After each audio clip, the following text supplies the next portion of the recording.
सत श्री अकाल जी, गुरु स्वीट्स। रानी sir, railway station कितनी दूर है तेरी दुकान से? ओ जी, ये कोई जानकारी केंद्र तो है नहीं। मिठाइयाँ बनाते हैं हम लोग यहाँ पर। आपको क्या चाहिए? बॉम्ब। बॉम्ब? ओ भाई साहब, एक तो दिवाली बड़ी दूर है और तुमने सुना नहीं क्या? ये मिठाई की दुकान है, मिठाई की। रानी सर, रेलवे स्टेशन पर बॉम्ब लगा हुआ है। ओहो, तो जाके खुद ही ले लेना वहां से, मेरी क्यों जान खा रहा है?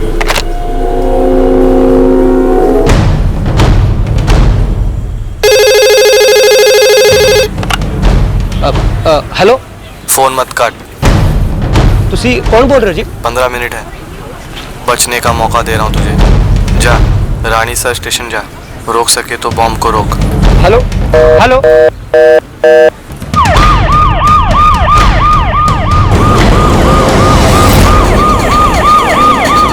सर जी, सारी आने वाली ट्रेनों को रोक दीजिए।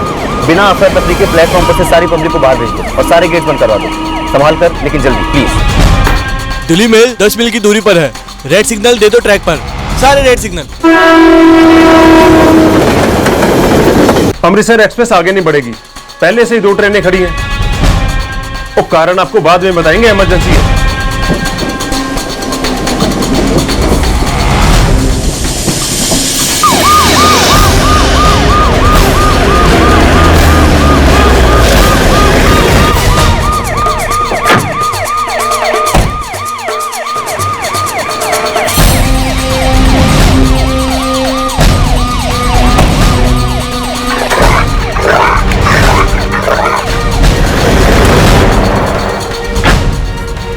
सर जी, मेरी दुकान की लैंडलाइन पे फोन आया था। लैंडलाइन का नंबर तो अभी।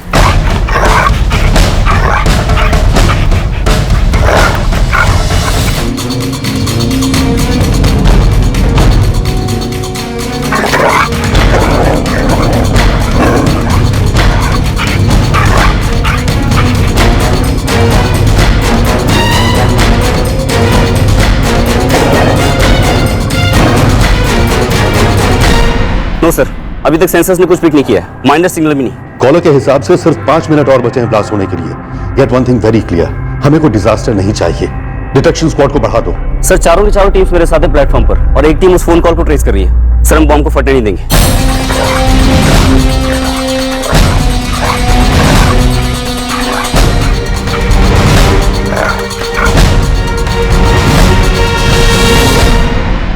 देखिए, आप इसे अपनी टॉप प्रायोरिटी पे रखिए।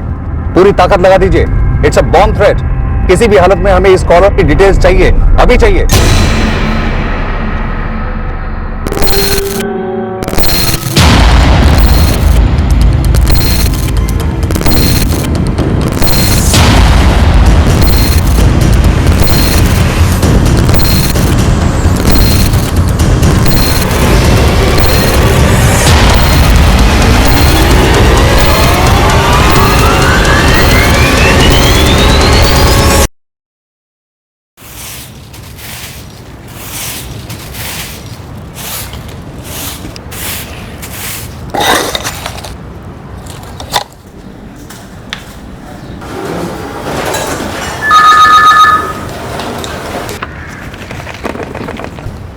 मुकेश, सुनना।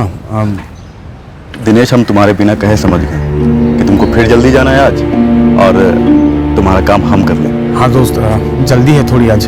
और किसी को पता भी नहीं चलना चाहिए दफ्तर में कि तुम जल्दी चले गए हो। प्लीज यार। ठीक है, चल जा। शुक्रिया दोस्त, शुक्रिया। अब दिनेश, हमने कहा ना कि किसी को पता नहीं चलेगा। भाई हो हमारे तुम। चल। चलता।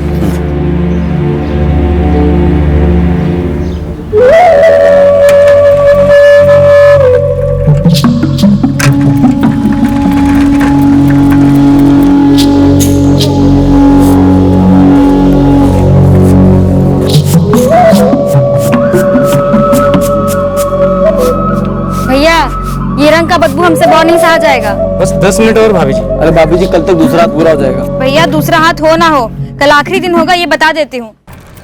काका मिट्टी उठा के वहां से वाह। मुकेश वाह। जी अजय भैया बोलिए। अरे कब है? जब देखो तब नजर चुरा के खिसक जाते हो। एक सवाल पूछे तुमसे, तुम जवाब ही नहीं दिए। भैया हम लेट हो रहे हैं इसलिए। तो वही तो पूछ रहे हैं, काहे देरी हो रही है भाई? अब काहे जल्दी में लगे रहते हो? ये घर पर साफ सफाई कूड़ा कचरा का काम तुम ही करते हो क्या? एक बात समझाओ मुकेश, जब तहसील कार्यालय में तुम्हें झाड़ू लगाने में कोई दिक्कत नहीं होती है तो गांव का चौपाल भी साफ रखा करो ना भैया। तुम्हारी जो बड़ी सरकारी नौकरी है, यही का थोड़ा फायदा तो गांव को मिलना चाहिए, नहीं? अरे राम निहाल भैया, कहाँ चौपाल वोपाल, हम तो घर के भीतर की बात पूछ रहे हैं। पर लुगाई जो है घर पहुंचते ही थमा देती होगी ना झाड़ू पोछा। देखो मुकेश, देखो सच सच बताओ, शर्माओ नहीं। हम चलते भैया, हमको लेट हो रहा है। अच्छा चलते। अब जवाब कब दोगे? वो कचरा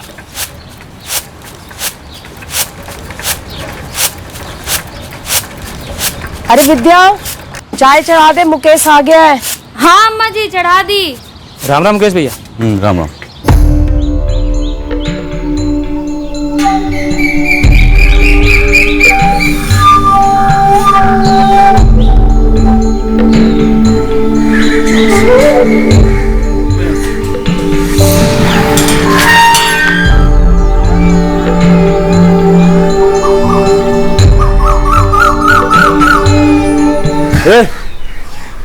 क्या हमारा लालू कहाँ है? भाग गया तेरा कुत्ता। कैसे भागा? जैसे कुत्ते भागते हैं, चारों पांव पर। लेकिन हमने उसके गले में अपना रुमाल बांधा था। तो कैसे भाग गया? और तुम उसको भागने कैसे दिए? अगला कुत्ता लाएगा ना तो अपने रुमाल के साथ साथ खुद को भी बांध लेना कुत्ते से। लालू हमारा कुत्ता है। अबे 2 कौड़ी का कुत्ता भागा है, कोई करोड़ों की जागीर नहीं चली गई है। और भाग गया तो भाग गया। और तुझे क्या लगता है हम तेरे कुत्ते के लिए अपनी वर्जिश छोड़ के उसके पीछे भागेंगे? इतना ही प्यार है तो जा ढूंढ ले गांव में। लालू हमारा दोस्त है, हमको पता है कि तुम भी उसको छुपाए हो। क्या क्यों तुम उसके साथ, हमको बताओ। अबे तू चुप करता है या हम दिखाएं कैसे भागा तेरा कुत्ता? हाँ दिखाओ कैसे भागा। रुक तो।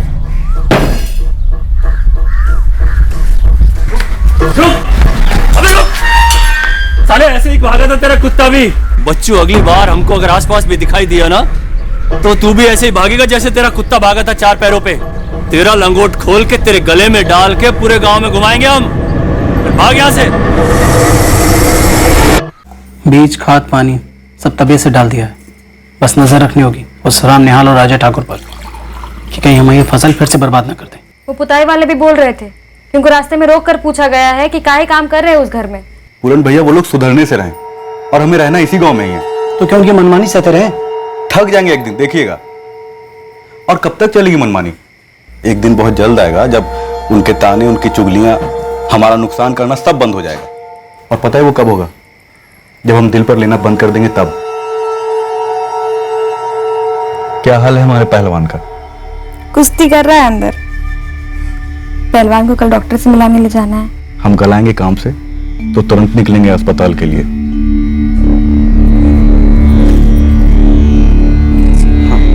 शाम को डॉक्टर के पास जाना है, याद है ना?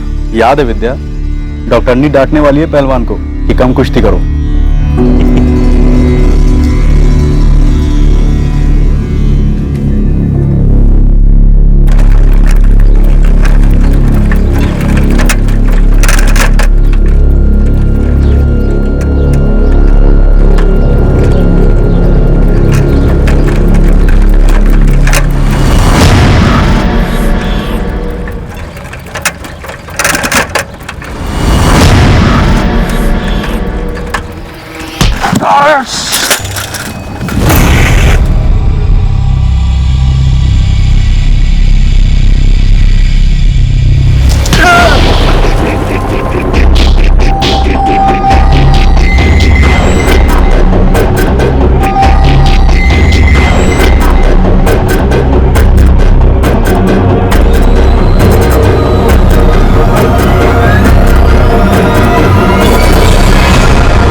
कनेक्शन क्या था? बड़ा विचित्र कनेक्शन था, क्योंकि ये केस विचित्र लोगों का था। एक बॉम्ब, एक कुत्ता, एक सफाई कर्मचारी का मर्डर, ये केस था क्या? मुकेश कनौजिया का कत्ल 22 अगस्त 2016 को हुआ। उसकी मौत एक राह गुजरते आदमी ने रिपोर्ट की थी, उसके कत्ल के कुछ ही देर बाद।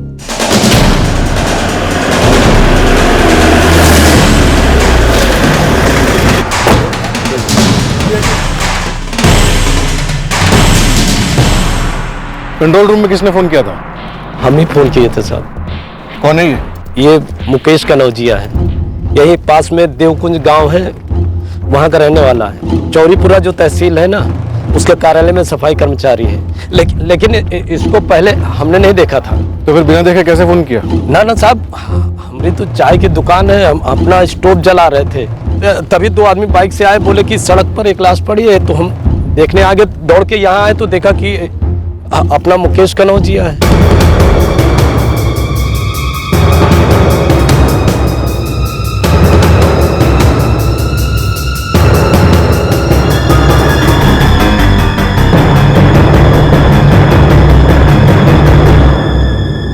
सर, ये मुकेश कनौजिया का एक बड़ा भाई भी है, उसे इन्फॉर्म कर दिया गया है। पर्स में कुछ नहीं मिला? नो सर, एकदम खाली है।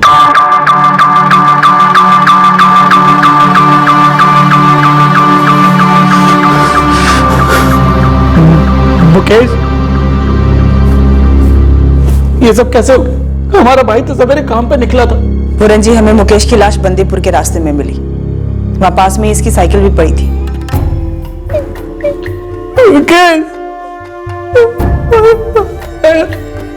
हमारा भाई। क्या हुआ पूरन? अरे कुछ बोल क्यों नहीं रहा है? क्या हो गया? अम्मा, अपना मुकेश। क्या हुआ उन्हें? अपना मुकेश नहीं रहा। क्या? दफ्तर के रास्ते बंदीपुर के पास उसकी लाश मिली है। क्या बकवास कर रहा है? हम अस्पताल से आ रहे, अपनी आंखों से देख के आ रहे, मार डाला किसी ने हमारे भाई को। मर गया हमरा।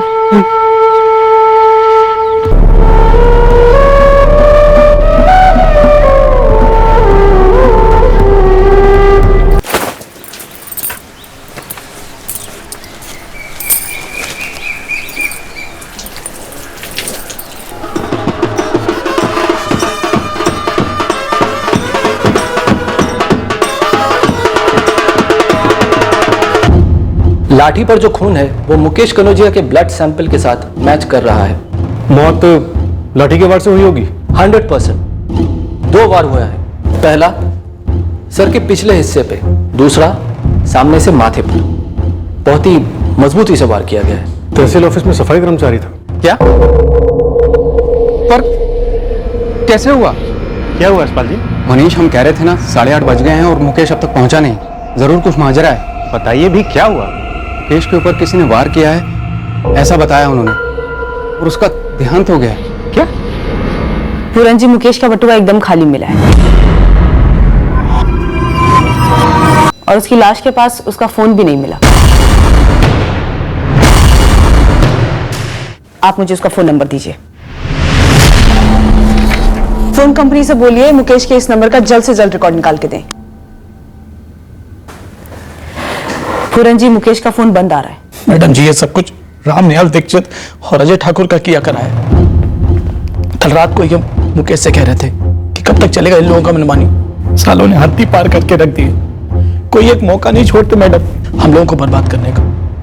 मैडम जी, इन्हीं लोगों ने मारा है हमारे भाई को। कौन है राम निहाल दीक्षित और अजय ठाकुर?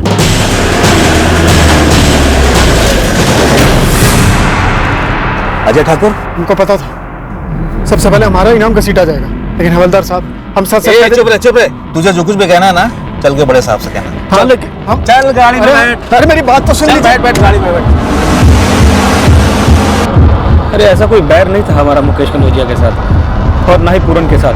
बस पुरानी खींचातानी थी जो कर देते थे एक आध बार। खेतों में सुअर छोड़ देना इसे तुम खींचाता नहीं कहते हो? मुट्ठी भर अनाज उगाते हैं हम लोग, उन लोगों ने वो सारा का सारा बर्बाद कर दिया।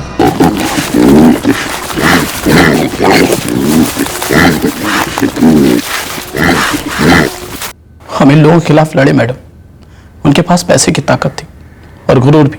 उन लोगों ने हमारे खेत पे जानवर छोड़ दिए, पूरा खेत बर्बाद कर दिया। उसके बावजूद हम फिर बीज बोए, बड़ी मुश्किल से फसल उगी। तो एक रात तो लोगों ने खेत में पानी भर दिया, सारा का सारा फसल फिर बर्बाद हो गई।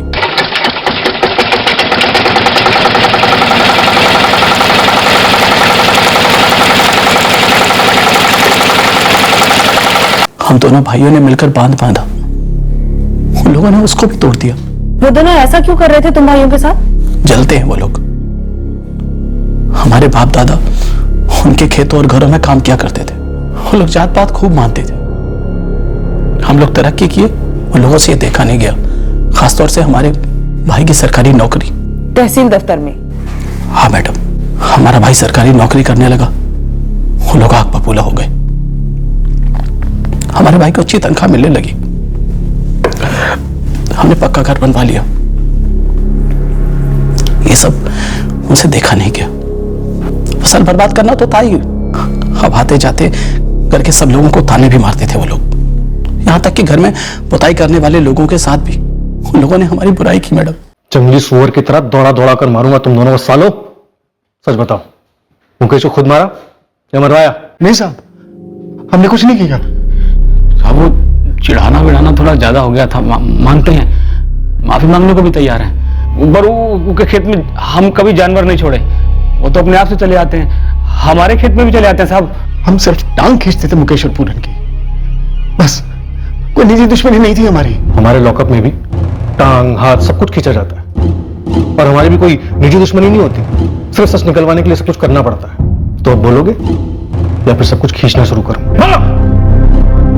सब मानते हैं कि हमने बहुत ज्यादती की मुकेश के साथ, सारी हदें पार कर दी उसे नीचा दिखाने में, उसे ताना मारने में।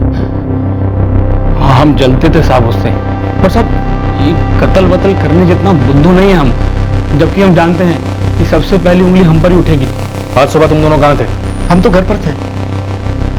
हम भी घर पे थे साहब, वो थोड़ा खरीदी करने के लिए बाहर गए, वो आप लोग डर लिए हमको। लाठी से सर फोड़कर मुकेश को मार डाला? नहीं साहब। पर अब झूठ बोल रहे हो? नहीं साहब, सच बोल रहे साहब। एक सच हम बोलते हैं, हमारा जो डंडा है ना, वो उस लाठी से कम नहीं है जिससे तुमने मुकेश पर हमला किया।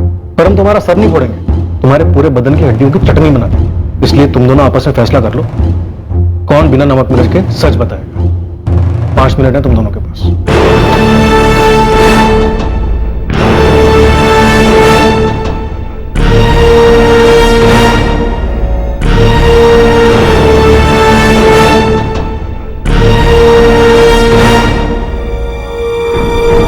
साहब, ये अजय और रामनियाल दोनों झूठ बोल रहे हैं। कल सवेरे घर से निकल लिए थे, अब किससे मिलने निकले, कहां से निकले ये नहीं मालूम, लेकिन घर पे नहीं थे।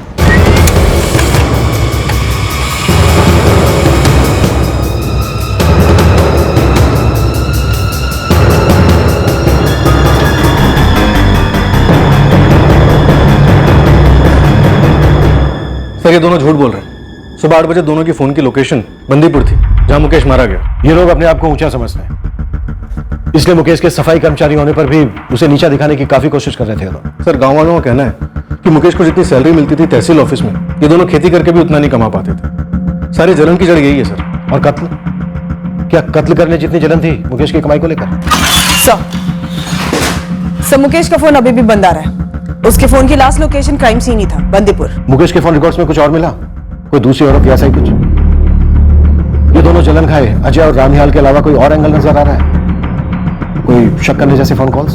नो सर, उसके सारे कॉल्स उसकी पत्नी, उसके भाई और उसके ऑफिस, तहसील ऑफिस में किए गए हैं, और इनकमिंग्स भी वहीं से ही है। विक्रम, तुम अजय और रामनिहाल को क्रैक करो, ये दोनों जरूर कुछ जानते हैं। निर्मला सर, तुम मुकेश के तहसील ऑफिस जाकर उसके कलीग्स के साथ बात करो। हो सकता है इस हैरेसमेंट के बारे में उसने अपने कलीग्स को बताया हो। ये clear open and shut case नजर आता है। रानू,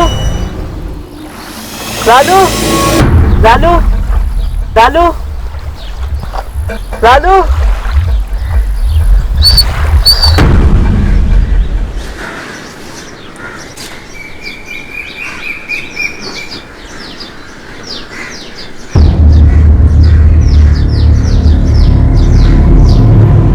आ गया कुत्ते। हमारा लालू गांव में कहीं नहीं है, क्योंकि वो कहीं भागा ही नहीं। हमको पता है कि वो तुम्हारे घर के अंदर है। तुम्हारा खेल खत्म हो गया, तो बाहर लेके आओ।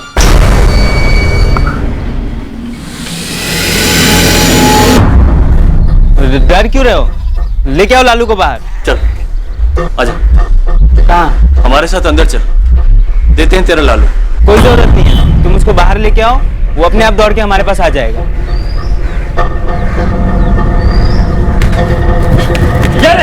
ये ले जा तेरा लालू।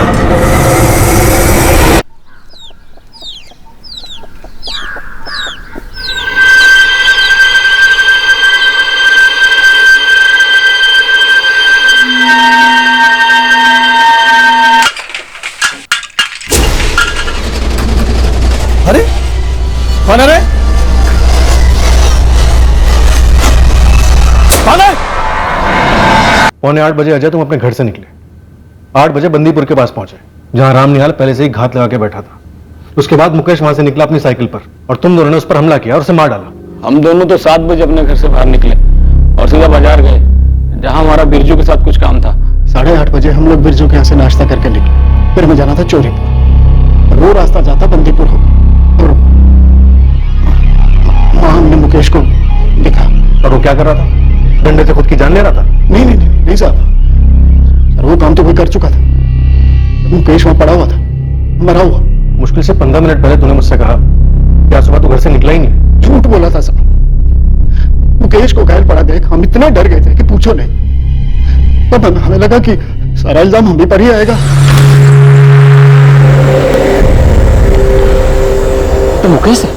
मैं तो बहुत बुरी तरह घायल है। क्या करूं रामजल भैया? अजय, इसको अस्पताल लेके जाना पड़ेगा, तो बहुत खून बह गया है। इसको अस्पताल लेके जाएंगे तो फंसेंगे हम ही ना, और इसका भाई पूरम।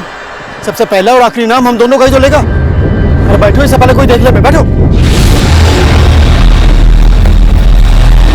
तुम लोग पहले घर से निकले ही नहीं, उसके बाद कह रहे कि मुकेश को रास्ते में घायल देखा और भाग गए। तुम लोगों की कहानी में खेतों जितने बड़े गड्ढे हैं। एक काम करो, सच बोल दो, आसान रहेगा। बोलो, वो लाठी कहां से आई जिससे मुकेश पर हमला किया था? बिरजू की दुकान से? या बिरजू नाम का कोई शख्स है ही नहीं? नहीं साहब, बिरजू है। चाहो तो बिरजू से पूछ सकते हो। साहब आप चाहो तो नंद किशोर से भी पूछ लीजिए। मुकेश को ऐसा हालत में देखने के बाद हम उसी से मिलने गए थे। फिलहाल तुम दोनों से पूछो 3 सवाल। पहला, मुकेश को खुद मारा या किसी से मरवाया? 2, क्यों मारा या मरवाया? और 3, मुकेश का मोबाइल कहाँ है? ना हमने मुकेश को मारा ना मरवाया। उसका मोबाइल कहाँ है हमें नहीं पता। मुकेश 3 साल से सर्विस कर रहा था यहाँ, लेकिन गांव में उसका किसी से कोई झगड़ा ऐसा तो उसने कभी बताया नहीं। मैडम एक बात बता दूं, मुकेश अपने काम में अव्वल था। जी हाँ बिल्कुल, एक भी शिकायत नहीं थी किसी को उसके साथ, और दिन में 1 बार हो चाहे 10 बार, सफाई बहुत सफाई से करता था वो। और बुरी खबर सुनकर इतना बुरा लग रहा है कि हम आपको क्या बताएं मैडम। उसकी बीवी पेट से है, 5 महीने का पहला बच्चा। इस राम निहाल और अजय पे तो हमें पहले से शक था, उसके खिलाफ हम सबूत भी ढूंढ रहे हैं। पर आप लोग हमें बताइए कि आप लोगों को क्या लगता है कौन हो सकता है? ऑफिस में किसी से कोई दुश्मनी? दिनेश तुम्हारी तो खूब जमती थी ना उससे, तुम्हें कभी कुछ बताया मुकेश ने? जी नहीं मैडम, कभी कुछ नहीं बताया उसने। और देखो, जात पात और ऊंच नीच के चक्कर में एक ऐसे सीधे आदमी का खून हो गया। हमें तो विश्वास ही नहीं हो रहा कि मुकेश नहीं रहा। हाँ सब आए थे। 22 अगस्त की सुबह अजय और राम निहाल दोनों यहाँ पर आए थे। हमारा सौदा हुआ, उसके बाद हमने आलू पूरी भी खाई थी साथ में बैठकर। इतनी सुबह सुबह ऐसा कौन सा खास सौदा होने वाला था? अजय और राम निहाल हमारे दोस्त हैं, नाश्ते पर मिलना तय हुआ था। उसके बाद उनके होटल के लिए लगने वाले माल का हिसाब भी देना था हमें। होटल? हाँ साहब, चौड़ीपुर के पास राम निहाल की एक पुश्तैनी जमीन है छोटी सी। अजय और रामपाल मिलकर वहाँ पार्टनरशिप में एक होटल बनाना चाह रहे हैं। ये लोग खालियात आए थे? हाँ साहब, बिल्कुल निहत्ते। पंचायत से लेकर पनवाड़ी तक गांव में सब जानता है कि अजय और राम निहाल को अपनी जात खानदान वगैरह पर कितना गरूर है। अब बुरी बात तो है साहब, लेकिन सब गांव में कोई भी आपको कहेगा कि अजय और राम निहाल मुकेश का खून नहीं कर सकते। उनमें तनाव जरूर था, इसलिए मुकेश का खून का असर सिर्फ उन दोनों पर ही जाता। दोनों अजय और राम निहाल आए थे 22 अगस्त की सुबह, लेकिन एक बात कहूं साहब, दोनों का मिजाज कुछ बदला हुआ था, डरे हुए थे। वो इसलिए क्योंकि मुकेश कनौजिया का कत्ल करके वो लोग सीधा तुम्हारे पास आए थे नंदकिशोर। ऐसा हम कतई नहीं कह रहे, और ऐसा कहने वाले वो होते भी कौन। लेकिन एक बात कहूं साहब, दोनों दोस्त हैं हमारे। मुकेश की खून करने जैसी कोई दुश्मनी भी नहीं थी। हमारे पास सिर्फ सर्कमस्टेंशियल एविडेंस इन दोनों के खिलाफ। कत्ल के वक्त दोनों क्राइम सीन के काफी पास थे, शायद क्राइम सीन पर ही थे। सर इसके अलावा हमारे पास कोई ठोस सबूत नहीं इस अजय और राम निहाल के खिलाफ। और सर इन दोनों के अलावा मुकेश कनौजिया की किसी और के साथ दुश्मनी थी भी नहीं। बड़ी ईमानदारी और शिद्दत के साथ अपनी जिंदगी गुजर करने पे तुला था, और सर अपने पहले बच्चे के आने का इंतजार भी कर रहा था। वॉलेट में कितने पैसे थे? हमें तो वॉलेट खाली मिला था। क्या ऐसा हो सकता है कि वो कोई भारी रकम कहीं लेकर जा रहा था? लूट वजह हो सकती है इस अटैक के पीछे। नो सर, मेरी मुकेश के भाई पूरन से बात हुई। उसने कहा कि ज्यादा से ज्यादा 200 रुपए रहे होंगे।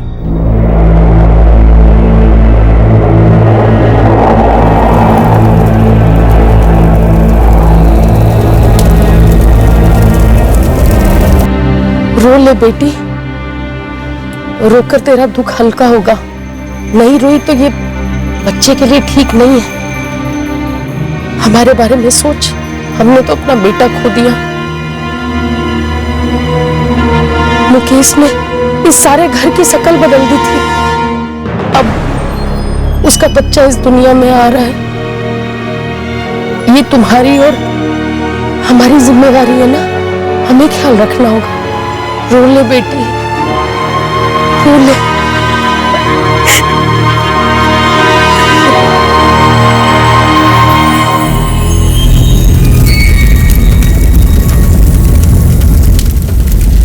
पर एक बात है, हमने सबसे पहला शक किया अजय और राम निहाल पर, क्योंकि यही दोनों नाम सबसे पहले हमारे सामने लाए गए, और इन दोनों नामों को हमारे सामने लाया मुकेश के भाई पूरन ने। और सर्कमस्टेंशियल एविडेंस भी सबसे मजबूत इन्हीं दोनों के खिलाफ है। और सर इन दोनों की मुकेश की फैमिली के साथ कश्मकश की हिस्ट्री भी रह चुकी है। क्या इनकी इसी हिस्ट्री का कोई फायदा उठा रहा है? क्राइम सीन के पास इन दोनों का मौजूद होना, जैसा कि ये खुद कह रहे हैं और इनके फोन रिकॉर्ड्स भी कह रहे हैं, ये महज इत्तेफाक हो सकता है। सर हो सकता है दोनों बलि के बकरे हों। पिछले एक हफ्ते में हमने इनकी जम के धुलाई की, पर कोई महल सामने नहीं आया। या तो इनके दाग बहुत गहरे हैं या फिर इनके दाग है ही नहीं। सर अगर प्लानिंग किसी और ने की है कि अजय और राम निहाल के नाम का बिल फाड़ना है, तो उस बंदे को इस दुश्मनी के बारे में भरपूर पता होगा। बिल्कुल। और ये बात पूरन कनौजिया से बेहतर कौन जान सकता है? मुकेश का बड़ा भाई। क्योंकि छोटा भाई तहसील वाली परमानेंट नौकरी से ज्यादा कमाता था। सर तहसील ऑफिस में इस नौकरी की काफी अच्छी तनख्वाह है। मेरी ऑफिस में बात भी हुई, वहां पता चला कि अगर कर्मचारी की डेथ हो जाती है तो वही जॉब सबसे पहले उसकी इमीडिएट फैमिली को ऑफर किया जाता है। फिर तो सर पूरन की बैठे बैठे जॉब लग जाती, शायद सर अब मिलने वाली भी होगी। सर शायद इससे भी ज्यादा कुछ था। शायद मुकेश को रास्ते से हटाकर एक तीर कई निशाने वाली बात। एक तो जॉब, दूसरा अजय और राम निहाल को फंसाना, और तीसरा शायद ऐसा कुछ जो हमें फिलहाल दिख ना रहा हो। सर मैंने पूरन के कॉल रिकॉर्ड चेक किए, एकदम क्लीन है। कत्ल के वक्त वो अपने घर पे था, देवकुंज गांव में। उसकी मां ने कंफर्म भी किया है। और सर जब कत्ल के बाद मैंने उसे फोन किया तब वो अपने खेत में काम कर रहा था। लेकिन इस वजह से तो उसे क्लीन चिट नहीं दे सकता ना। यह भी तो हो सकता है कि उसने काफी पहले सुपारी दे दी हो किसी को, और उसको बताया हो कि इतने बजे उसका भाई यहां से गुजरता है, रोज का रूटीन है, मौका देखो और मार। सर मुझे लगता है मुकेश पर अटैक करने वाला कोई पहचान वाला नहीं होगा, क्योंकि अगर पहचान वाला होता तो मुकेश के सामने से गुजरते वक्त उसको देख सकता था, और अगर ये अटैक फेल हो गया होता तो मुकेश बच सकता था। ऐसे में अटैकर तो बचने से रहा।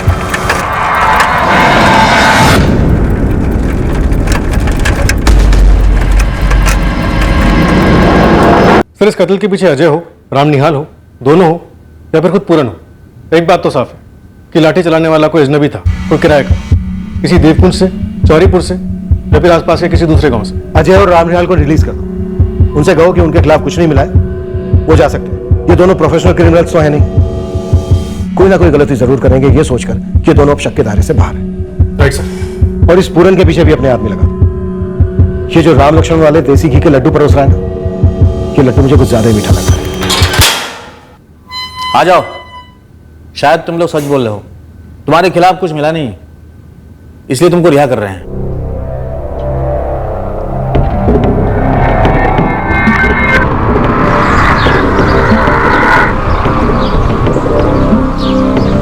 किसकी दुश्मनी?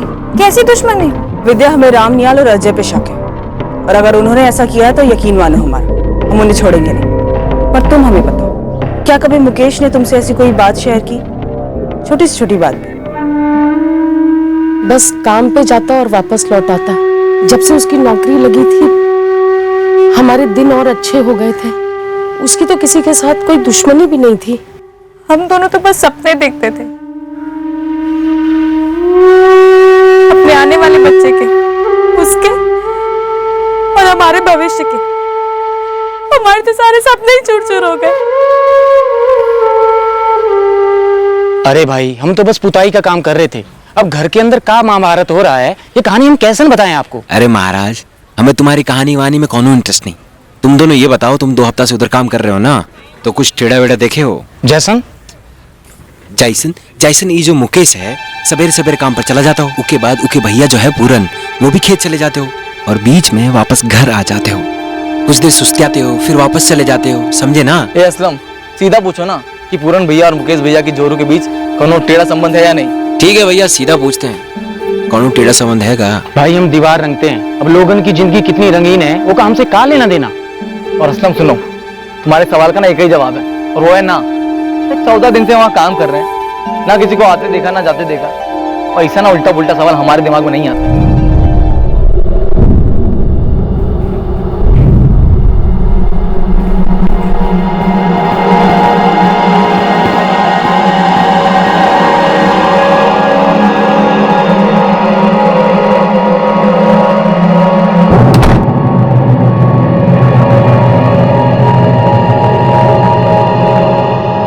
आप क्या बोल रही है मैडम? दूसरी औरत मतलब कौन दूसरी औरत? दिनेश, अगर हमें यह पता होता कि कौन दूसरी औरत, तो क्या हम तुम्हें यहां बुला के सवाल करते? मुकेश के जीवन में क्या कोई दूसरी औरत थी? देखो, हमें उसके कॉल रिकॉर्ड से कुछ नहीं मिला है। दिनेश, तुम मुकेश के अच्छे दोस्त थे। मुकेश का मर्डर हुआ है, और अगर ऐसा कुछ है जो तुम छुपा रहे हो तो अभी वक्त है बताने का। बता दो। नहीं मैडम, हमको कोई दूसरी औरत का नहीं पता मुकेश की जिंदगी में, और हमको लगता भी नहीं कि ऐसा हो सकता है कभी। वो तो अपनी लुगाई से बहुत प्यार करता था। हमको तो लग रहा है मैडम, ये दुश्मनी ऊंच नीच का मामला ही है। वो आप बता रहे थे ना, वो अजय और राम निहाल, ये उन्हीं का कराया होगा मैडम। ये ऊंचे लोग रौन देते हैं दूसरों की जिंदगी, उनको कोनो फर्क नहीं पड़ता है।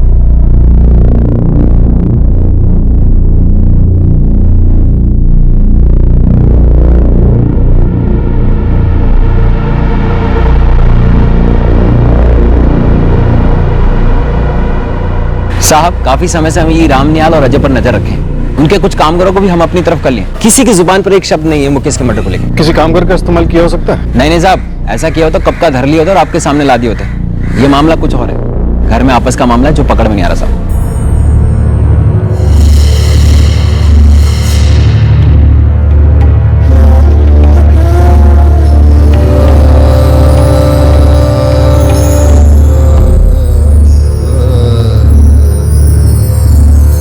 सर, ये केस कुछ ज्यादा अटपटानी है। एक छोटे से गांव में मर्डर होता है और हमारे सामने एक भी क्लू नहीं है। आसपास के सभी गांव के हिस्ट्री शीटर्स के मूवमेंट को ट्रैक किया कि कहीं से किसी ने सुपारी ली इस मर्डर की, बट सर हमारे सामने कुछ भी नहीं आया। मोटिव की भी अगर बात की जाए तो हमारे सामने सिर्फ इतना है कि अजय और रामनिहाल दोनों मुकेश को नीचा दिखाते थे। इसके अलावा हमारे सामने और कुछ भी नहीं है। देवकुंज पूरा छान चुके, चौरीपुर में जितना हो सके रडार फैला है। आसपास के जितने भी गांव हैं सब जगह अपना नेटवर्क फैला, माधोगंज, रतनपुर, नंदपुर, सब जगह। शायद कुछ सामने आ जाए, ऐसा कुछ जो केवल मुकेश जानता था, उसने किसी और को ना बताया। अभी आदमी मारा गया है तो कोई तो वजह होगी इसको मारने की।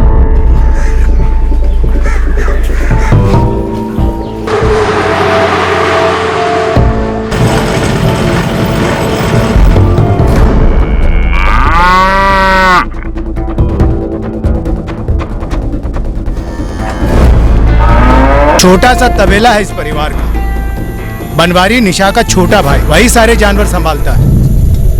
तो आप कह रहे थे कि मुकेश की मौत की खबर सुनकर ये परिवार बहुत खुश हुआ था। अब आप हमारे मुंह में शब्द तो ना ठूसिए। अरे हम तो ये कह रहे थे कि हमारे पूरे माधवगंज का एक एक आदमी जानता है कि मुकेश की मौत से ये परिवार बिल्कुल दुखी नहीं हुआ, मानो उनके दिल की कोई इच्छा पूरी हो गई हो। चलो अच्छा है, अब उन्हें समझ आएगा कि दर्द क्या होता है। थोड़ा भुगतेंगे तो अपने आप समझ जाएंगे और फिर झेलने की आदत भी लग जाएगी। पूरन की एक्स वाइफ? हमें कैसे नहीं पता चला? क्योंकि किसी ने आपको बताया ही नहीं। पूरन की पत्नी का नाम निशा है, यहाँ माधोगंज में रहती है अपने मायके में। बाप का नाम लाला रजक है। एक छोटा सा तबेला है इनका, जो छोटा भाई बनवारी चलाता है आजकल। बाप रिटायर ही है समझो। और बता क्या निकल सकता है इस एंगल से? एंगलों का तबेला है समझो, जितना खींचोगे उतना निकलेगा। एक सुराग तो आप अभी नोट कर लो कि पूरे माधोगंज में ये रजक परिवार क्या बोलता फिर रहा है। क्या? न्याय हुआ है। मुकेश की मौत के साथ न्याय किया है ऊपर वाले ने। अब पूरन के पूरे परिवार को असली दर्द का मतलब समझ आएगा। बटुए से 200 रुपए जितनी मामूली रकम गायब, एक मोबाइल फोन गायब, लेकिन साइकिल वहीं छोड़ दी। अगर इरादा सिर्फ लूट का होता तो साइकिल क्यों छोड़ता? साइकिल भी लेकर जाता, वो तो भागने में भी काम आती और थोड़ी महंगी भी बिकती। सर, कातिल ने विक्टिम का चेहरा बिगाड़ने की भी कोशिश नहीं की और बटुए से उसने आईडी कार्ड्स भी नहीं निकाले। सर, कोई निजी दुश्मनी, गुस्से का मामला लगता है। वार जिस मजबूती के साथ किया गया, मारने वाले का इरादा गुरु हत्या का रहा। एक बात तो पक्की है, मरवाने वाला चाहे कोई भी हो, लेकिन मारने वाला कोई अजनबी पेशेवर था। एक काम करते हैं, पूरन की पत्नी एक्स पत्नी तक पहुंचते हैं और उसके बाद पूरन तक, साइड बाय साइड। पता तो चले हमसे इतनी बड़ी बात छुपाने के पीछे राज क्या है।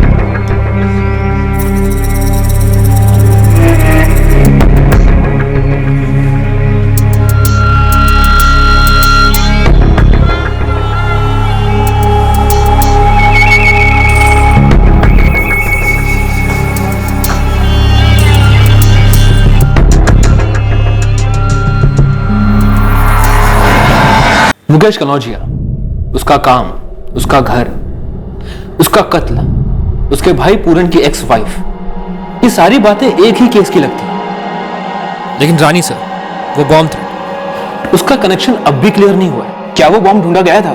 डिफ्यूज हुआ करेक्ट टाइम पर? वेल, जिस फोन से बॉम्ब थ्रेट कॉल आया था, वो कॉल ट्रेस हो गया।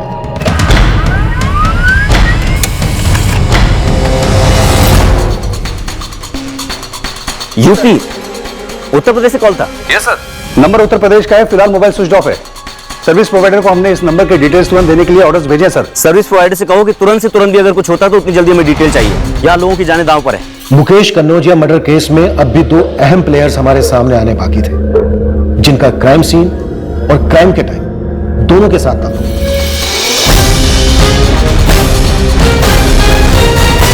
मुकेश कनौजिया के कॉल रिकॉर्ड्स टोटल ब्लैंक निकला, कहीं कोई कनेक्शन नहीं, रिमोट सा भी नहीं। नो, कुछ भी नहीं। पर कनेक्शन दरअसल मोबाइल फोन के साथ था, उस इंस्ट्रूमेंट के साथ, क्योंकि 200 रुपए के अलावा सीरियसली वही एक कीमती चीज थी जो चुरा कर ले गया था कोई कत्ल के बाद।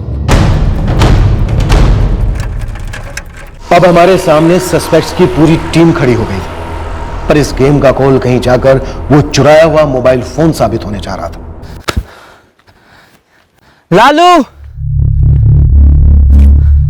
लालू, लालू, लालू, लालू,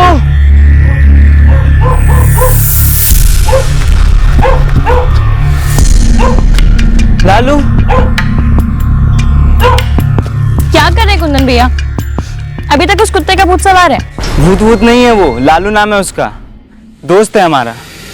पता नहीं मिल ही नहीं रहा। हाँ जानते हैं, और सारा गांव भी जानता है। कब आप उस कुत्ते को ढूंढना छोड़ेंगे और एक जिम्मेदार आदमी की तरह कुछ काम काज करेंगे? तुम अपना काम करो और हमको हमारा काम करने दो, समझी?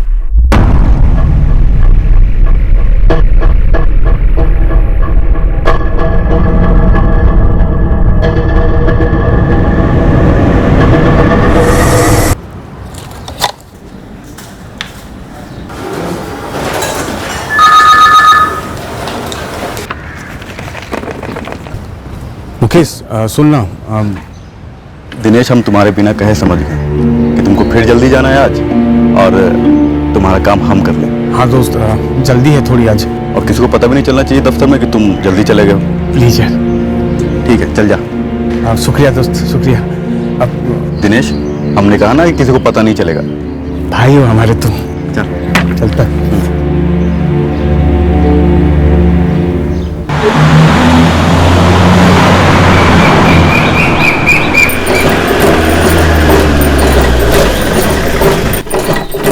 निशा जी, कहिए। निशा कनौजिया। निशा रजक, हम पूरन और उसके परिवार से अलग हो चुके हैं। तो फिर मुकेश कनौजिया को कनौजिया परिवार से अलग करने का क्या कारण था? किसे सुपारी दी थी तुमने? ऊपर वाले को, भगवान को। हम भगवान से रोज यही प्रार्थना करते थे कि पूरन और उसका परिवार कभी खुश ना रहे। उन्होंने जितनी तकलीफ हमें दी है उसका पूरा हिसाब होना चाहिए और यही होना चाहिए। और देखिए उसकी शुरुआत हो गई। एक बेरहम कत्ल को तुम अच्छी शुरुआत का नाम दे रही हो निशा? आप हम लोगों पर किस हिसाब से इल्जाम लगा रही हो? आपकी बेटी का गुस्सा और नफरत खुद ही सारे गुनाह कबूल कर रहा है। मैडम, जिस तरह से दही को मथने के बाद मक्खन तैयार होता है ना, उसी तरह सालों तक बहू को छलने के बाद ना वो तेजाब उगलती है। और ये दर्द से वही जान सकता है जिसने उसे सहा हो। जलील करके निकाला था मुझे उन लोगों ने घर से। साहब वो झूठ बोल रही है। वो खुद घर छोड़ के गई थी 2 साल पहले। तो फिर आप लोगों ने हमें बताया क्यों नहीं? राम निहाल दीक्षित और अजय ठाकुर पर तो तुरंत उंगली उठी थी आप लोगों की। साहब, क्या पूरन भाई साहब का गुस्सा निशा दीदी ने हमारे पति पे निकाला? देखिए इस वक्त हमें सिर्फ शक है। वैसे सुनने में आया है कि निशा की फैमिली मुकेश की मौत से काफी खुश है।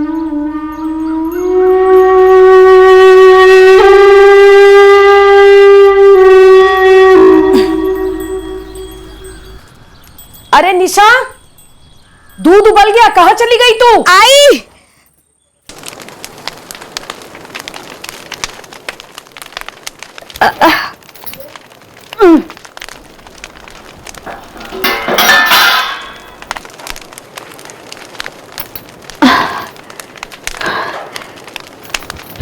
माँ जी, इस पतीले पे लिखा है कि सिर्फ और सिर्फ महारानी, कामकाज तो होता नहीं है तेरे से, जुबान बहुत लड़ाती है तू।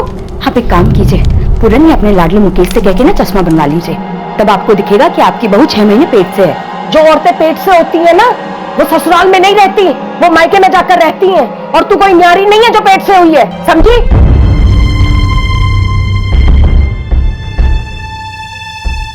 जब हमारी माँ ही नहीं रही तो मैके कैसे आते डिलीवरी के लिए?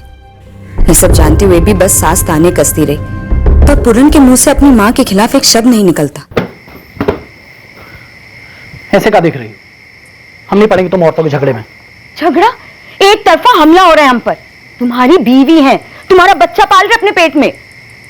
देखो, हम और मुकेश खेतों में खून पसीना एक करते हैं, ऊपर से वो राम निहाल और अजय ठाकुर वो अलग से हमारा खून चूसते हैं। अधमरे होके घर लौटते हैं, रोटी खाकर हमको सोने दो। अरे लेकिन हम... तुम्हारे ये सास बहू की नौटंकी में हमें कोई दिलचस्पी नहीं है। जो भी मसला है आपस में निपटा लो और हमें सोने दो बस। झेलती रही, लेकिन जब हमने बेटी जनी ना तो और नहीं झेला गया। अगर हमारी जगह कोई और होती ना तो उन तानों से जान दे देती अपनी। तो निशा, तुमने मुकेश की जान क्यों ली? बदला तुमने मुकेश से क्यों लिया? बदला लेने वाले हम कौन है? बदला तो ऊपर वाले ने लिया है उनसे। लाला जी, आप अपने किए को ऊपर वाले का फैसला साबित करने की कोशिश मत कीजिए। आप ये बताइए कि किसे सुपारी दी थी, मुकेश को क्यों मारा? और निशा, तुम तो पूरन से अलग हो गई थी ना, तो फिर मुकेश पे इतना गुस्सा क्यों? हम मुकेश पे गुस्सा नहीं थे, लेकिन उन सबको उस पर घमंड था भरपूर। घमंड? हाँ, मुकेश की सरकारी नौकरी का घमंड। अब ये तेरी नौकरी हम सबकी नैया पार कराएगी। अब हमारी हालत सुधर जाएगी अम्मा। महीने का 15,000 मतलब गजब है। हम लोग खेत से 6,000 तक नहीं पहुंच पाते थे। अब पहुंचेंगे भैया। अब आप अकेले खेत संभालो और मैं नौकरी संभालता हूँ। क्या बोली? अलग घर बनाते। क्या कमी है इस घर में? इज्जत की कमी है। बात हमारी होती तो हम सहन कर लेते, पर अब बात तुम्हारी हो रही है। गोल गोल बात मत घुमाओ, सीधे सीधे बोलो क्या बात है। सीधी बात ये है कि अभी तक तो अम्मा जी सिर्फ हमें ताने देती थी, लेकिन अब हमारे जरिए वो तुमको निशाना बना रही है। कैसे? कैसे? अरे ऊपर वाले के घर में देर है अंधेर नहीं। अब इस बच्चे के हाथ तो मुकेश पीले करेगा, पूरन के तो बस की नहीं है। देखो, बकवास ना करो, तुम झूठ बोल रही हो। ठीक है, अभी मुकेश की शादी होने वाली है, उसकी बीवी आएगी, वो बोलेगी ना, तब तुम्हें पता चलेगा। अब वो तो पेट पीछे बोलने से रही, लेकिन जब वो तुमको, हमको और हमारी बच्ची को ताने देगी ना, तो आपके मुकेश की साझेदारी रहेगी। इस घर को तोड़ने की कोशिश मत करना, सोचना भी मत, बात भी मत करना आइंदा। अरे नहीं साहब, घर तोड़ने की बात तो वो पहले से करती आई थी, मुकेश की नौकरी लगने के पहले से। उसे छला भी बहुत पहले से जा रहा है, शादी के तुरंत बाद से। हकीकत तो यह है कि निशा हमेशा से चादर के बाहर पैर फैलाना चाहती थी, हम लोगों की जिंदगी दुश्वार करके रखी थी। निशा का विद्या से क्या बैर था? कुछ भी तो नहीं साहब। जब निशा दीदी घर छोड़कर जा रही थी, हम पूछे थे कि क्यों वो अपने ही घर में आग लगा रही हैं। घर क्या होता है विद्या? तलवार की मियान होती है जिसमें दो परिवार साथ साथ नहीं रह सकते। लेकिन दीदी, हम दोनों में तो कोनो बैर नहीं है ना। और पूरन भैया और मुकेश जी में बहुत प्रेम है। उन दोनों को तो ऐसे लग मत कीजिए, हम आपके सामने हाथ जोड़ते हैं। ऐसा अब इतना मीठा बनने की कोशिश मत करो विद्या। जितना घमंड अम्मा जी को मुकेश की नौकरी और उसकी तनख्वाह पर है ना, उसका डबल तुमको है। ऐसा बिल्कुल भी नहीं है दीदी। दीदी छोड़िए ना, मत जाइए ना। हम जानते हैं विद्या तुमको इतनी तकलीफ क्यों हो रही है माई जान से, क्योंकि अब रोज ताने सुनने के लिए कोई नहीं होगा। लेकिन अब हम फैसला कर चुके हैं, हम इस नौटंकी का किरदार नहीं बनेंगे। बस हम जा रहे नहीं। गौरी, ओ गौरी, कहाँ हो? चलो हमें अपने घर जाना है। वो विद्या तो मीठी छुड़ी है, लेकिन वो ऊपर वाला है ना, उसकी लाठी में आवाज नहीं होती, लेकिन कहर बरसाता है। और देखिए क्या हाल कर दिया उसने कनौजिया परिवार का, जिन्होंने मेरा ऐसा हाल किया था। निशा ऊपर वाला अपनी जगह है, तुम फिलहाल उस नीचे वाले का नाम लो जिससे तुमने मुकेश पे लाठी चलवाई। लाला जी आप? हमने ऐसा कुछ भी नहीं किया है। और हम तो एक दुखी बाप हैं जिनकी बेटी का घर उजाड़ा उस परिवार ने। और उस परिवार को जब तकलीफ पहुंचती है ना, तो हमें बहुत सुकून मिलता है। आखिर उन्हें भी तो पता चले बेसहारा होने का दुख क्या होता है।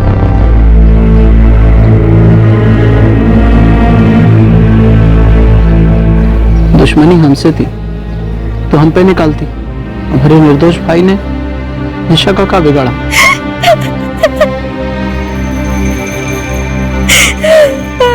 पूरन का कहना है कि उसने निशा को कई बार बुलाने की कोशिश की, पर वो जिद पे अड़ी रही कि उसे एक अलग घर चाहिए। पिछले साल ही डिवोर्स हुआ। पूरन ने निशा को एलिमनी भी दी थी, जो कि देने में मुकेश ने मदद की होगी। सर ये निशा, इसके अंदर कनौजिया परिवार को लेकर इतना कूट कूट के गुस्सा भरा हुआ है। सर स्ट्रॉन्ग डाउट आ रहा है, जरूर निशा ने कोई गेम खेला है। अगर गेम खेला है तो और खिलाड़ी भी होंगे।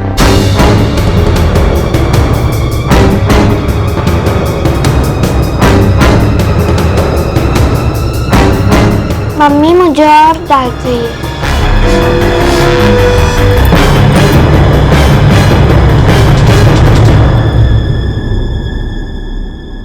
निशा, उसके पिता और उसका भाई, इन तीनों के फोन रिकॉर्ड्स निकलो। Yes sir. वैसे एक बात खटक रही है, पूरन ने अजय और रामनिहाल का नाम झट से लिया, लेकिन निशा के नाम पर वो खामोश रहा। यस सर, काफी चौंकाने वाली बात तो है ये। सर ये निशा और पूरन हमारे सामने तू मैं तो कर रहे हैं, पर शायद इनके रिश्ते की असलियत कुछ और ही हो। विद्या, डॉक्टर ने विटामिन की दवाई दी है, खाने के बाद खाना है, भूलना मत। अपना ख्याल रखना विद्या, बच्चे पे कोई आंच ना आए।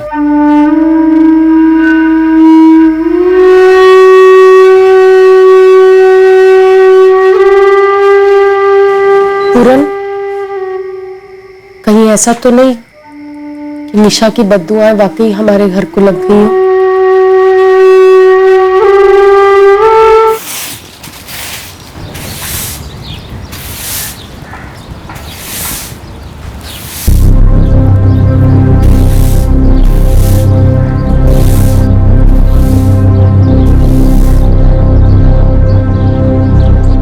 मैडम, आप बार बार पूछ रही थी इसलिए एक बात याद आई, मुकेश कनौजिया की। कैसी बात मनीष?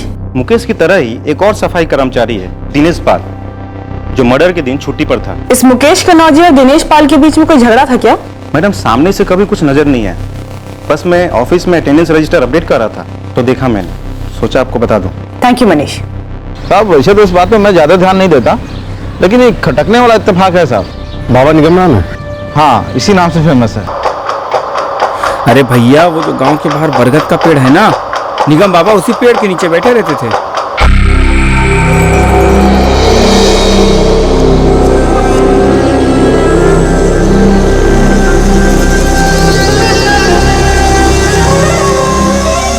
बाईस तारीख को बाबा यहाँ से निकले? हाँ, अरे बाबा जब गांव से जा रहे थे तो मैं मिला था उनको।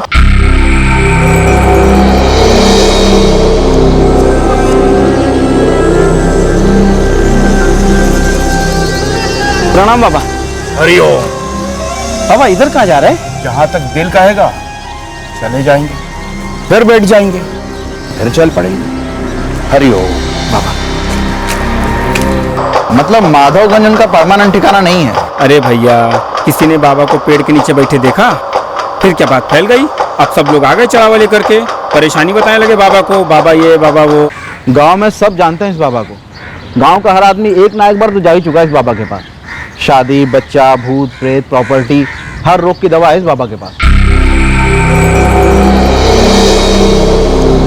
हरिओम।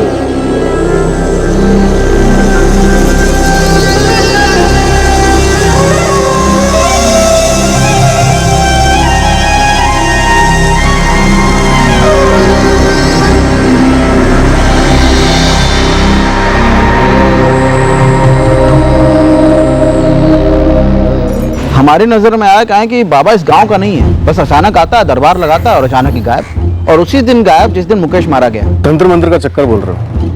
ये निशा की फैमिली उसके पास गई हो सकती है? अब हो सकता है ना साहब, लेकिन साहब आप उसे ढूंढोगे कैसे? मोबाइल तो रखता नहीं है, जहां भी जाना बस पैदल ही चल देता है। जादू से अगर हवा में भी गायब हो जाए ना, तब भी उसे ढूंढ लेंगे।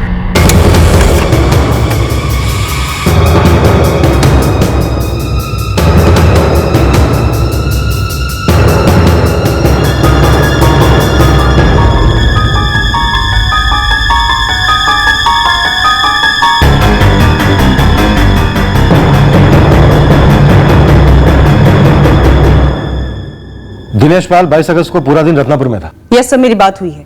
सुबह सुबह ही चौरीपुर से रत्नापुर के लिए निकला था। बीच में बंदीपुर भी पड़ता है जहाँ पे मुकेश का मर्डर हुआ था। सर टाइम भी मैच होता है। अजय और रामनिहाल के पास भी कोई ना कोई बहाना जरूर होगा। सर इसका तो पता नहीं, अभी बात नहीं हुई है। बट सर मर्डर के दिन क्राइम सीन से होकर गुजरना, इन्वॉल्वमेंट की तो पॉसिबिलिटीज हैं। सर निशा और उसकी फैमिली के फोन रिकॉर्ड चेक किए, कुछ भी सस्पिशियस नहीं मिला। ये हमारे सस्पेक्ट लिस्ट की टॉप पर है, नजर रखो इनको। अजय और रामनिहाल पर भी। सब दिनेश पाल को भी स्कैन करते हैं। जान लेने जैसा क्या हुआ होगा इन दोनों के बीच, और ऊपर से ये बाबा निगम का ये काम करते हैं, इन दोनों पे काम करते हैं।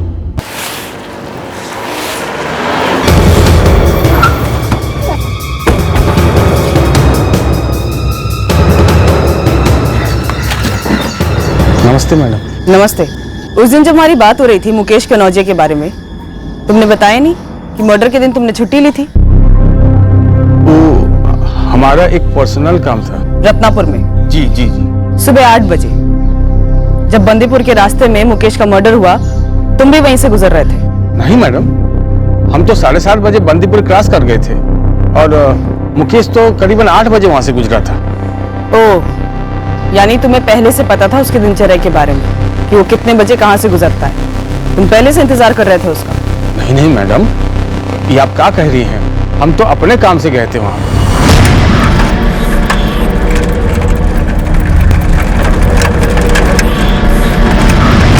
रत्नापुर में क्या काम था? पर्सनल काम से गया था। पर्सनल काम का नाम भी होगा ना? तुम नहीं बताओगे? तुम्हारी बीवी से पूछ लूं? अरे नहीं नहीं मैडम। क्या नहीं? तुमने तो अपनी बीवी को बताया नहीं कि तुमने छुट्टी ली है, रत्नापुर गए हो। उस बेचारे ने तुम्हारे दफ्तर के लिए डब्बा भी पैक करके दिया था। डब्बा लेके दफ्तर ही तो जाएंगे ना मैडम। बात का है? रत्नापुर में है कोई आपका जानने वाला? रत्नापुर में नहीं तो मैडम, आखिर बात का है? बात कुछ नहीं है, बस ऐसे ही जानना था। उस दिन सुबह ऑफिस में टेंशन चल रही थी, तुमने छुट्टी ली थी। मुकेश रिपोर्ट नहीं कर रहा था, सफाई कर्मचारी कोई था नहीं ऑफिस में। मैडम आप गलत दो चार कर रही हैं। मुकेश दोस्त था हमारा, उसके मर्डर में हमारा कोनो हाथ नहीं है। मैंने तो ऐसा कुछ कहा ही नहीं। मैं तो पूछ रही हूँ दिनेश, रत्नापुर में क्या है? कौन है उधर?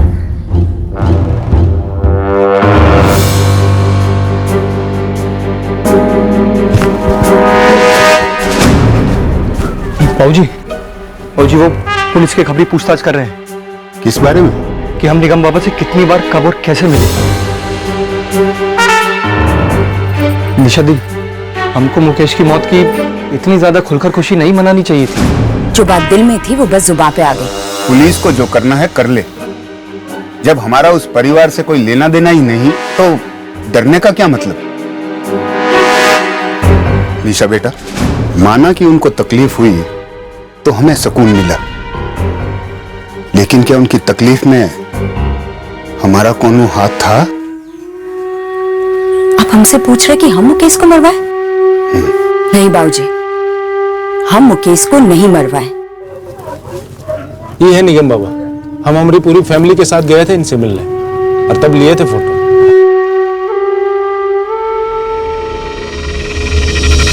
पूरन मुकेश है ना, इसको हम बचपन से ही जानते हैं। इनका बाप बचपन में ही गुजर गया था।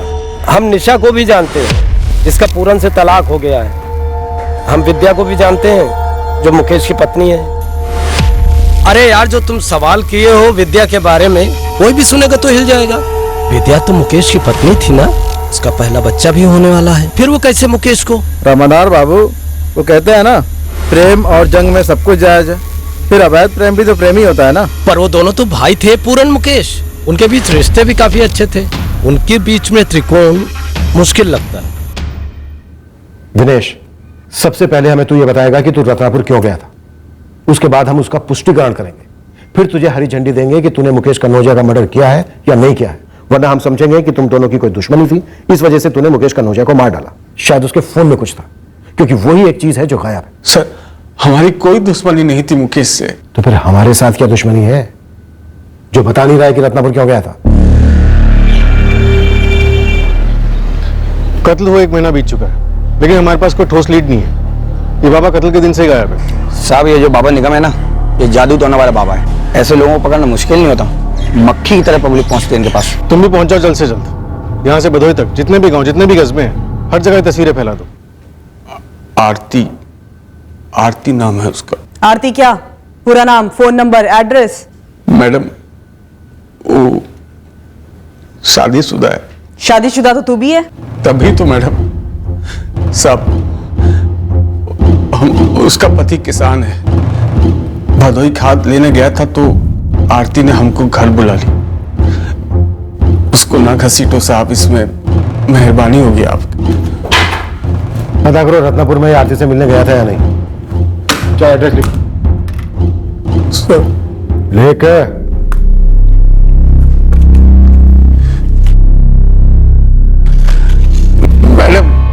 मैडम साहब, सब सीधी साधी औरत है। घर पर पुलिस जाएगी तो उसका पति को पता चल जाएगा, बवाल हो जाएगा साहब। हम दोनों की जिंदगी अब बर्बाद हो जाएगी साहब। जब पता है नतीजा इतना भयंकर हो सकता है तो फिर करते क्यों? करते कहाँ है साहब, हो जाता है, आइंदा नहीं करेंगे साहब। क्या आरती मुकेश को जानती थी? नहीं साहब, वो हमारी दोस्त है। दोस्त?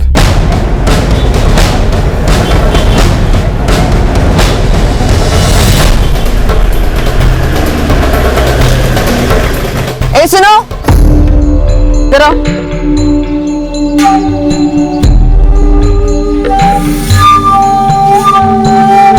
जी रत्नापुर के हो? हाँ, क्या काम है? कोई आरती कुशवाहा रहती है यहाँ पे? हाँ, रहती तो है। घर जानते हो उसका? हाँ, पता है। जाओ बुला लाओ उसको। क्यों? काम है, जाओ बुला लाओ। अच्छा सुनो, किसी को पता नहीं चलना चाहिए कि पुलिस आई है आरती से मिलने, ठीक है?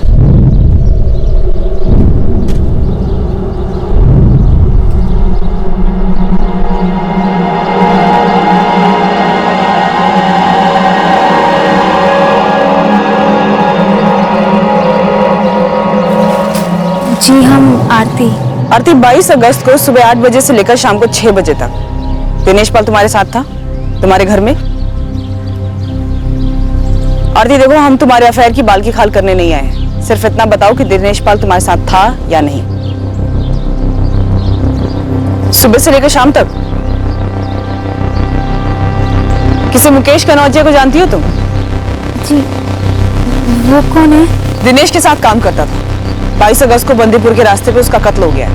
हमने सुना तो था, पर पता नहीं वो कौन है। दिनेश ने कभी नहीं बताया तुम्हें? वो उस दिन के बाद से मिली नहीं।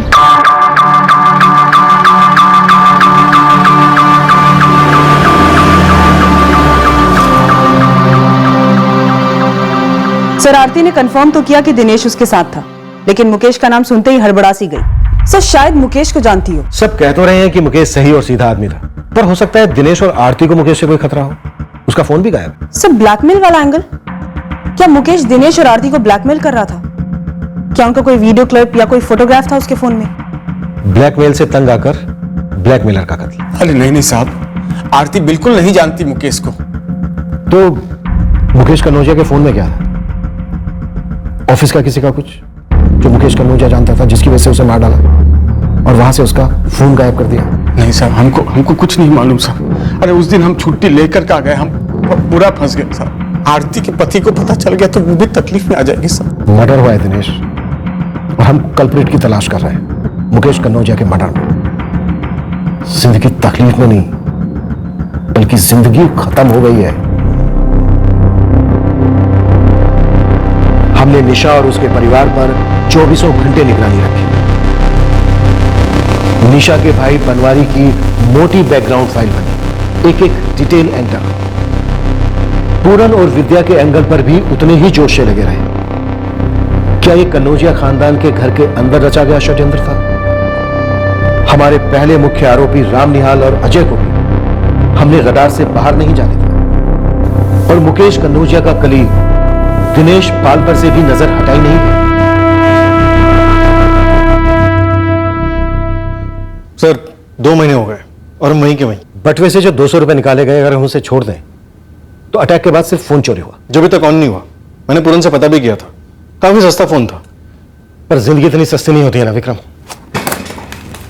वो भी एक ऐसे आदमी की जो अपनी जिंदगी के साथ साथ अपने पूरे परिवार की जिंदगी मेहनत करके संवारने में लगा हुआ था। मुकेश एक दिन सुबह टाइम पर अपने काम पर निकलता है और बीच रास्ते में धड़ाम, खत्म। जिंदगी इतनी भी सस्ती नहीं हो सकती। सर, मुकेश का पहला बच्चा इस दुनिया में कभी भी आ सकता है, और उस बच्चे को हम न्याय नहीं दिला पा रहे हैं। हमने एक से एक पेचीदा केस सोल्व किया, लेकिन इस केस में एक भी मूवमेंट फॉरवर्ड नहीं हुई अभी तक। आई थिंक सर हमारे सामने जरूरत से ज्यादा ही एंगल आ गए हैं जिन्हें हम अभी तक टटोलते आए हैं। फॉर एग्जाम्पल सर, राम निहाल और अजय का उसके भाई मुकेश और पूरन के साथ अनबन, पूरन की एक्स वाइफ निशा का उससे गुस्सा, खुद पूरन का अपने छोटे भाई मुकेश की तरक्की से जलना, और फिर सर बाबा निगम का निशा की फैमिली के साथ लिंक, विद्या और पूरन के बीच कोई पॉसिबिलिटी, और सर दिनेश, एक शादीशुदा आदमी अपने ऑफिस से छुट्टी लेता है एक शादीशुदा औरत के साथ वक्त बिताने के लिए। और इतने सारे एंगल्स में से हम एक भी इन्वेस्टिगेशन को डेड एंड से 1 इंच बाहर नहीं ले जा पा रहे। वो पूरे 2 महीने हो गए। सर एक सजेशन है। बोलो। कुछ वक्त के लिए इस केस को बैक बर्नर पर डाल देते हैं, कुछ नहीं करते, दूसरे केसेस में लग जाते हैं। मुझे लगता है कि यह केस खुद ब खुद कोई ना कोई सुराग जरूर देगा। हम केस को बैक बर्नर पर नहीं भी डालते तो भी शायद अपने आप चला जाता, क्योंकि वेरी ऑनेस्टली हमारे पास कुछ नहीं था। वो जो फोन था मुकेश का, जो आपको इस केस की नींव लग रहा था, क्या वो फोन रानी सर के बॉम्ब स्केयर में इस्तेमाल हुआ था? नहीं, दरअसल रानी सर का ये बॉम्ब स्केयर कॉल मुकेश के मर्डर से पूरे 4 महीने पहले हुआ था। इस बॉम्ब स्केयर केस का हमारे केस के साथ कोई डायरेक्ट कनेक्शन नहीं था, पर हाँ एक लिंक जरूर था।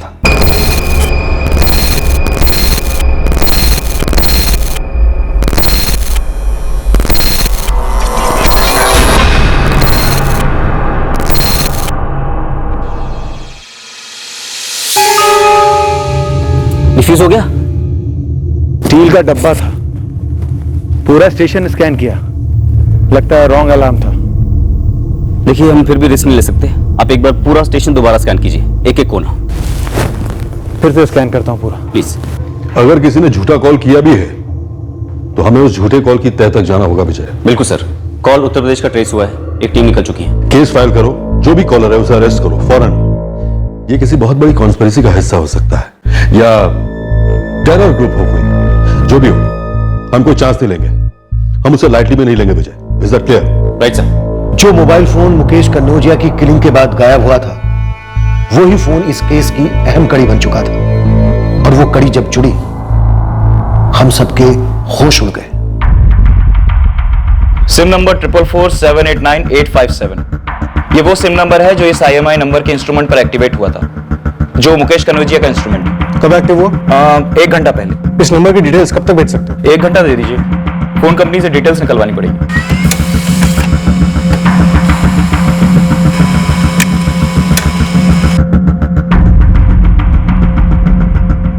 ब्रिजनाथ तिवारी भदोई कौन है? उठाओ इसे। बधोई के ब्रिजनाथ तिवारी? नहीं, हम नहीं जानते। पूरन, तुम एक बार विद्या से भी पूछ कर देखो, क्या पता मुकेश ने कभी जिक्र किया हो। नहीं मैडम, हमें नहीं मालूम कौन है भदोई वाला ब्रिजनाथ तिवारी, और ना ही मैडम मुकेश ने हमसे कभी जिक्र किया ये बारे में।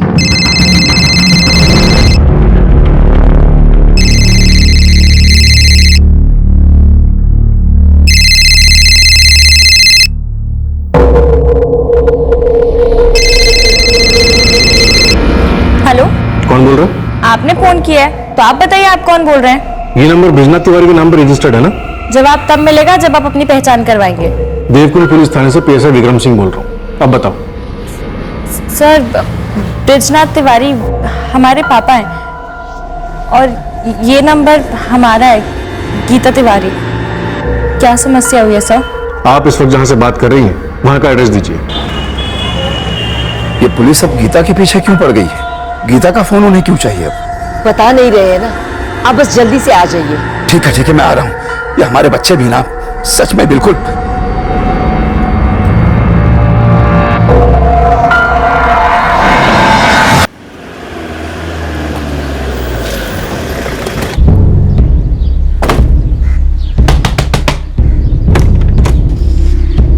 गीता कहाँ है? फोन दो अपना। ये फोन कहाँ से आया तुम्हारे पास? हमने अपने कुंदन भैया से लिया था, आज सुबह ही लिया था। कुंदन भैया वो फोन दीजिए, हमारा फोन खराब हो गया, हमें अर्जेंट है। दिखाई नहीं दे रहा तुमको नाश्ता कर रहे हैं तो फोन तो नहीं कर रहे हैं ना, दो ना। पहले हमने लालू को ढूंढ के लाओ फिर मिल जाएगा तुमको। आपका लालू भाग गया अपनी लाली के साथ। आप फोन दे रहे हैं या नहीं?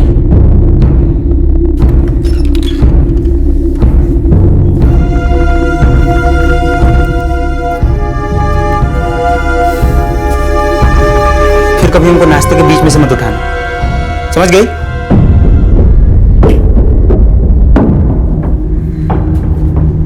हमने फोन चार्ज किया और अपना सिम डाल दिया। ये फोन तुम्हारे कुंदन भैया को कहाँ से मिला? पता नहीं कहाँ से मिला। कुंदन कहाँ है इस वक्त? वही नदी किनारे होंगे अपने लालू को ढूंढते हुए। ये लालू कौन है? उनका कुत्ता है, खो गया कुछ टाइम पहले, रोज उसे ही ढूंढते हैं।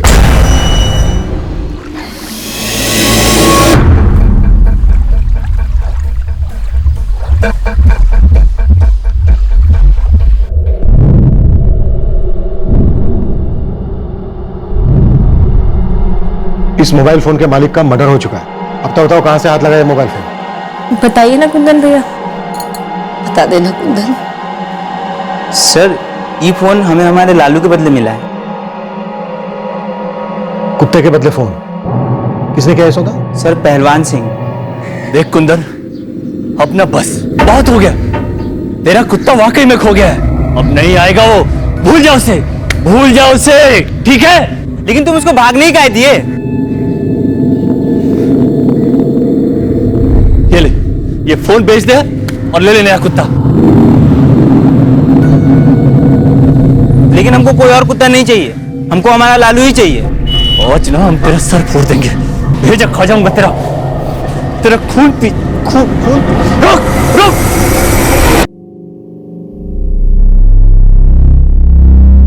ये पहलवान सिंह गांव का अखाड़ा चलाता है? सर सारी गलती इस गीता की है, इसी की वजह से हमारा लालू खो गया। इसको कुत्ते पसंद नहीं है ना, तो इसीलिए इसने हमें हमारे घर में लालू को रखने नहीं दिया।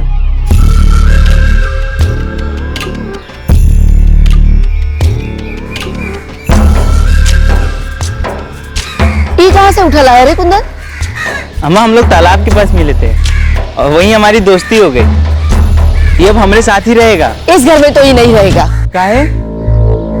इतना प्यारा तो है, हम करेंगे ना इसकी देखभाल। आप खुद को तो ठीक से संभाल पाते नहीं है, इस कुत्ते को कहाँ से संभालेंगे? कुत्ता क्या करती है? लालू नाम है इसका, लालू बोल। भैया इसका नाम लालू हो, आलू हो, चाहे भालू हो, जो भी हो, पर एक घर पे तो नहीं रहेगा। और तब तक तो बिल्कुल नहीं रहेगा जब तक आप ठीक से रहना नहीं सीख लेते। जा तू कौन है मुझे बीच में बोलने वाली? ठीक है फिर पापा बोलेंगे जो बोलना है। लगाए फोन पापा को, अभी लगाए।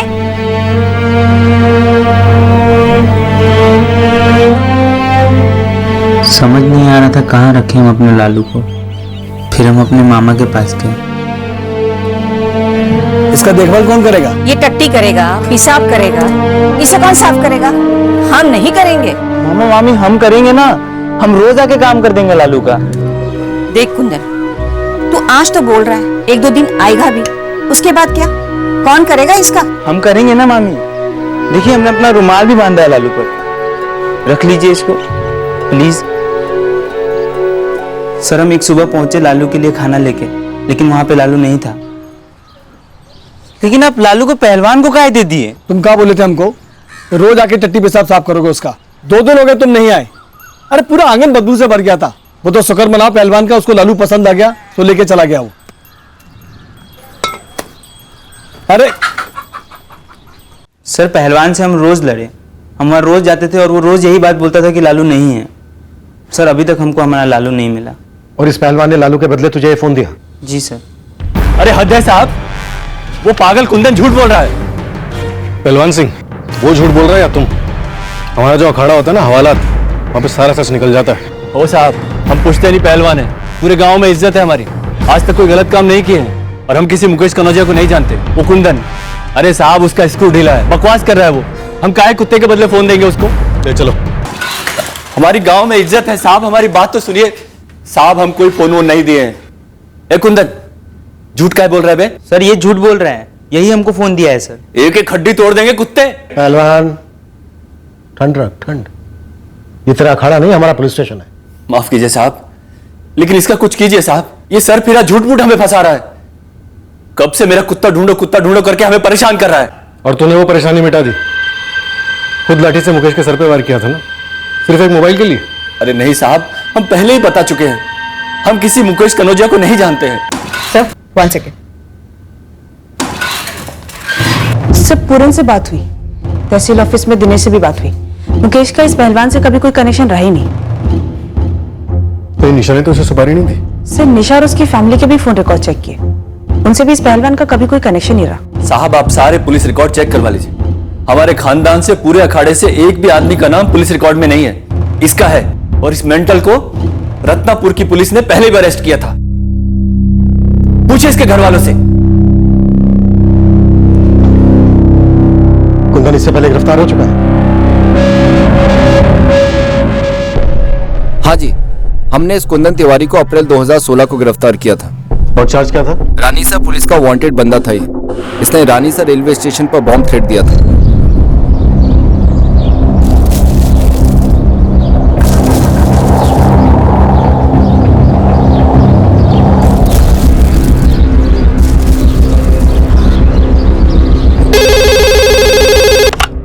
सत श्री अकाल जी, गुरु स्वीट्स।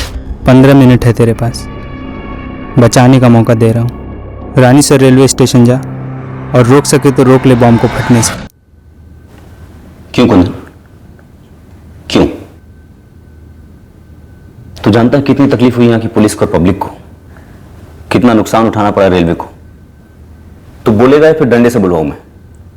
सर हम तो ऐसे ही देख लिए थे मिठाई दुकान का नंबर, हमको लगा कि नंबर है तो बात कर लेते हैं, घुमा दिए नंबर। स्टेशन पर बॉम्ब होने की धमकी को तू बात करना कहता है? हाँ, बात होती है।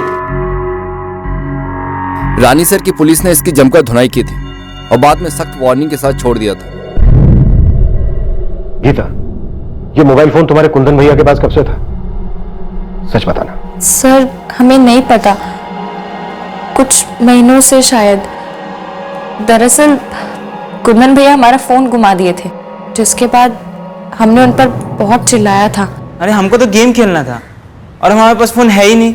भैया आपको फोन नहीं दिया गया है, जानते काहे? क्योंकि आप ना टाइम पास के लिए वो बम फटने वाले फोन ही घुमाते हैं। याद है ना आपको?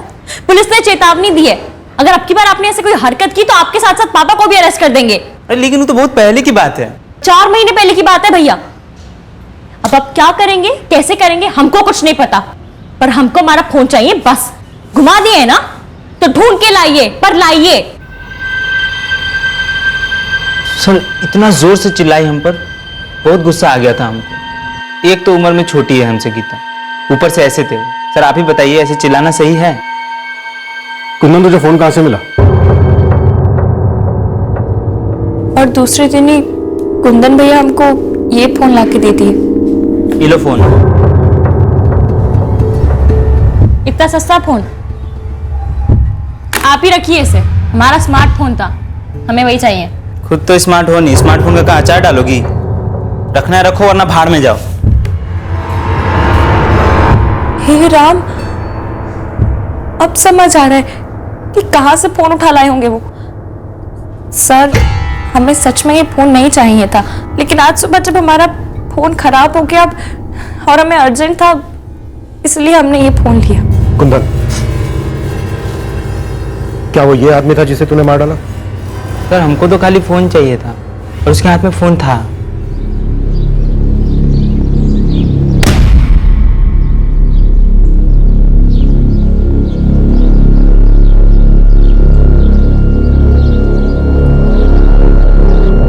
हमको लगा कोई तो आएगा जिसके पास फोन होगा, इसलिए हम वहां रुके रहे थोड़ी देर बाद एक आदमी आया साइकिल पर।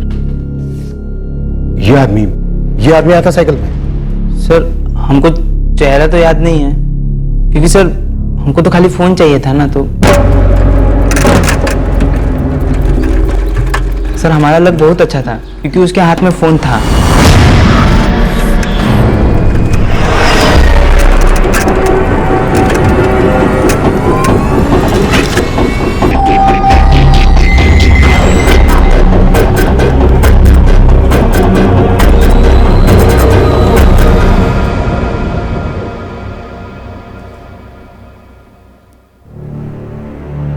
सिर्फ एक मोबाइल फोन के लिए?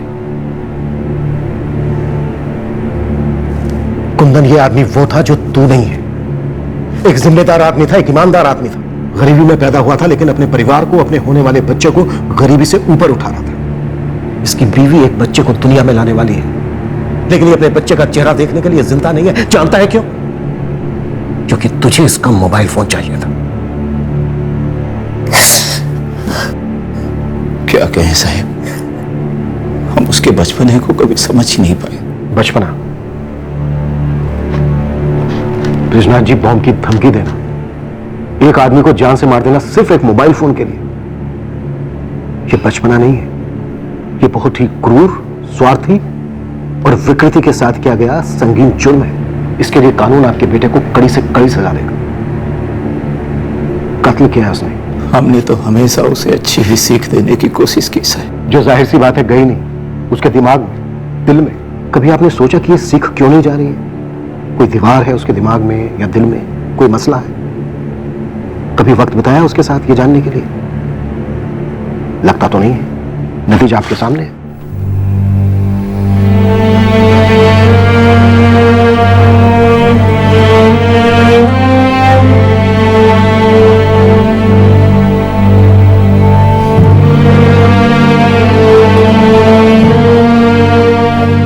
पुलिस ने शक के चक्कर में का खुलेद निकाला भाई।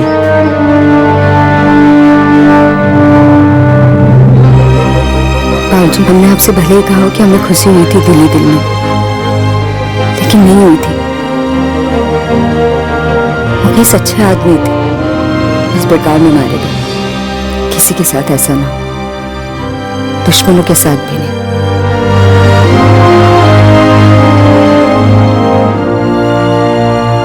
एक आपसी रिश्ता, एक पुराने रिश्ते की खटास, एक कास्ट का एंगल, एक एक्स्ट्रा मैरिटल अफेयर और एक बाबा वाला एंगल। मतलब आधा दर्जन एंगल की बाल की खाल हुई और केस निकलता है एक अज्ञात आदमी द्वारा रैंडम किलिंग, वो भी सिर्फ एक मोबाइल फोन के लिए। जैसे रेयरेस्ट ऑफ रेयर केस होता है, वैसे एब्सर्ड की हद से भी ज्यादा एब्सर्ड केस मालूम होता है। इतना विचित्र, इतना बेहुदा, इतना एबनॉर्मल। किसी भी कारण के लिए जब कोई हत्या करता है तो एक तरीके से एबनॉर्मल ही है, क्योंकि हत्या नॉर्मल हो ही नहीं सकती। इस किस्म का बर्ताव एक सिग्नल देता है एबनॉर्मलिटी का, अजीब अंदर पनपने वाले गुस्से का, ऐसी हरकतों का जो दूसरों की नॉर्मल जिंदगी को डिस्टर्ब कर जाए।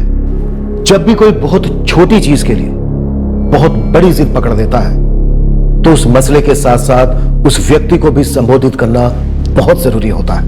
इसमें की गई लापरवाही या देर बहुत महंगी साबित हो सकती है, न सिर्फ उन एबनॉर्मल बर्ताव करने वाले लोगों के लिए बल्कि उन मासूम लोगों के लिए भी जिनका दूर दूर से उससे कोई वास्ता नहीं है। ये एक बहुत बड़ी नाइंसाफी है जो कतई होनी नहीं चाहिए।